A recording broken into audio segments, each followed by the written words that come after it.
You have to like you first. To make meaningful connections in an authentic way, you have to project the best parts of your true self. In other words, before you expect others to like you, you have to like you. That is the law of self-image. Many of us are aware of our basic strengths and can often exude confidence in a variety of situations. But even the most self-assured among us have our moments of self-doubt. The trick is learning how to work through them. One top executive I know confided to me that it took him years to feel as if he was really worthy of playing with the big dogs. He recounted how, as he rose up the corporate ladder, he would often find himself sitting in a meeting, looking around and thinking, "Wow, my colleagues are really on top of their game. Can I hold my own with them?" Each time, he took these moments of self-doubt as a challenge to reassess his value and worth and strengthen his self-image by reconnecting with what he knew he could contribute to his workplace, not what he couldn't. Over time, he trained himself to embody this awareness of his assets. His career thrived apace with his positive self-image. Most of us are much harder on ourselves than we are on other people.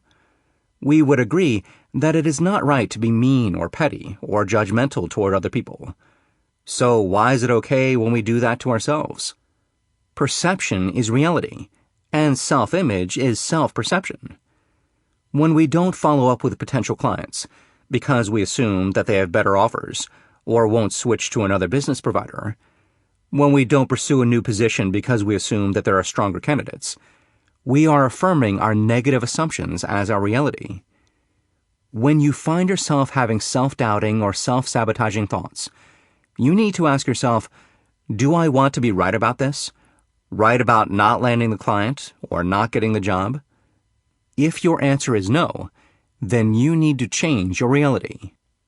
Why self-image matters. Before Sandy and I began our coaching sessions, she'd applied to a few jobs, but hadn't landed any first interviews. I was dismayed to learn this, but I wasn't surprised. It is all but impossible to make someone else believe in your qualifications and value if you don't first believe in them yourself. Negative self-perceptions can adversely impact our productivity, our decisions, and even, when taken to extremes, our health. So why do we hold on to negative self-perceptions? There is often something to be gained from indulging in these thought patterns. It may be an instinct to protect ourselves against failure, or to avoid repeating past mistakes, a desire not to threaten those around us by upsetting the status quo. Holding ourselves back may keep us safe, but it also means sacrificing how much we can grow and limiting what we can achieve. Creating a positive self-image doesn't mean eradicating all doubts and attaining perfection.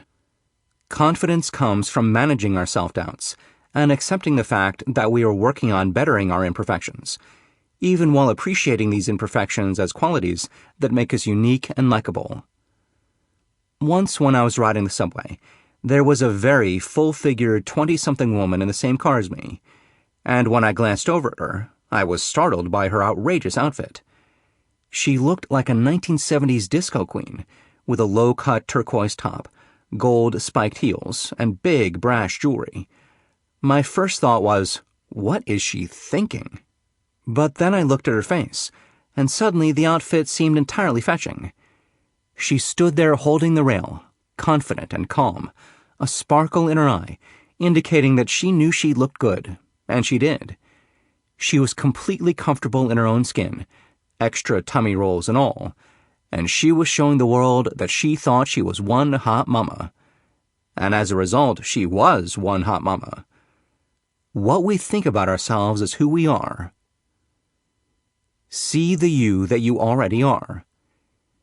In the thick of our career coaching sessions, I stopped Sandy at one point and asked her flat out, "So what are you good at?" She stared at me blankly.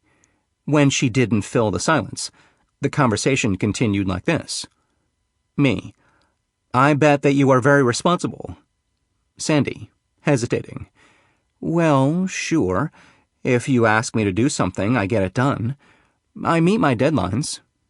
Me: "Okay, great. You are responsible. You believe that, right?" She nodded. "Now let's find another word. Tell me something else that you're good at." Sandy: thinking for a moment, then begrudgingly, "Well, I am organized. I always know where everything is, and friends frequently ask me to help them devise their own organizing systems." She watched as I added organized to our growing list. "I'm really good at that stuff. You should see my filing cabinet." Me, looking at the job description and hunting for another word. "Would you describe yourself as strategic?" Sandy, balking and rolling her eyes. "No way." Me, "Well, hold on. How do you define strategic?" Sandy, shrugging. "I don't know. I guess I picture some CEO sitting behind a desk making big corporate decisions." Me, "So would you define strategic as someone who makes important decisions that impact the well-being of others? Isn't that what you do for your family every day?" At this point, Sandy was slowly beginning to comprehend where I was going. She then told me about how she'd helped her daughter choose a college and evaluate the myriad factors that go into such a life-defining decision, and how she assisted her daughter with the scholarship applications that eventually enabled her to attend her first-choice school. At the end of this account, she laughed as the import of it all dawned on her. We added strategic to our words list. Most people aren't this determined to bring themselves down.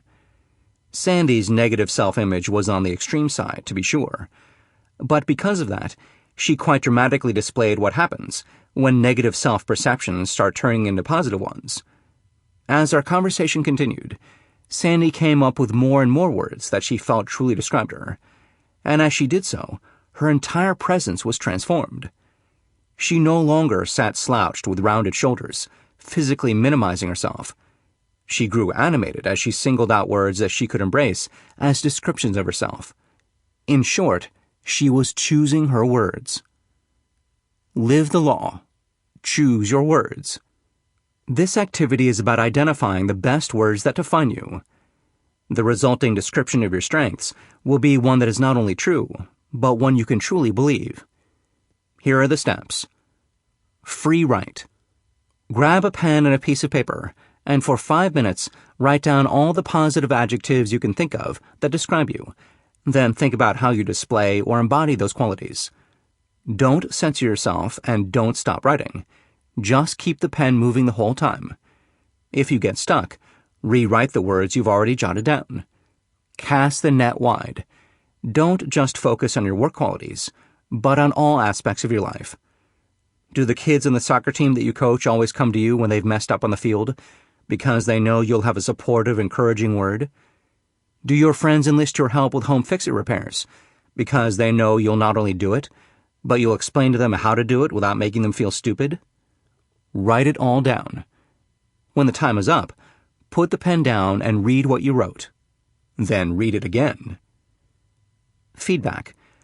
We are often blind to our own best qualities, even when they are obvious to others around us. Gather information by asking people to describe you. Choose people who know you well, in addition to more casual acquaintances. Try out these different questions, or come up with your own. How would you describe me? What do you consider my best qualities and strengths? If you could choose just one positive word to define me, what would it be? If you are hesitant to ask such open-ended questions, you might offer an attribute for the person to agree or disagree with. And if you are unclear about or surprised by any of the responses, ask for clarification. Why did a person choose that word to describe you? Can the person give an example of a time when you embodied that word or displayed that quality? Make sure you understand the basis of the feedback. Get convinced. When given this assignment, one of my clients decided to also query people with whom he didn't get along. His reasoning? If they could name something positive about me, then I must really possess that quality. If one of these people gave him feedback that didn't resonate with him at all, he considered the source, shrugged it off, and moved on. An interesting strategy to consider. 3. Choose. Look at what you wrote about yourself against the feedback you've gathered from others, and choose the words that resonate most strongly with you. You have just chosen your words, and they are all true.